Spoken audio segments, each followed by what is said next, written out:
తల మీద చెయ్యి వేసి బొట్టు పెట్టినా,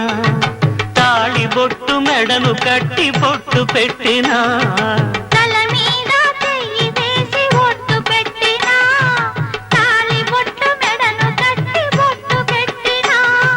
సన్ని కళ్ళు తొక్కినా సప్తపదులు మెట్టినా, సన్ని కళ్ళు తొక్కినా సప్తపదులు మెట్టినా, మనసు మనసు కలపడమే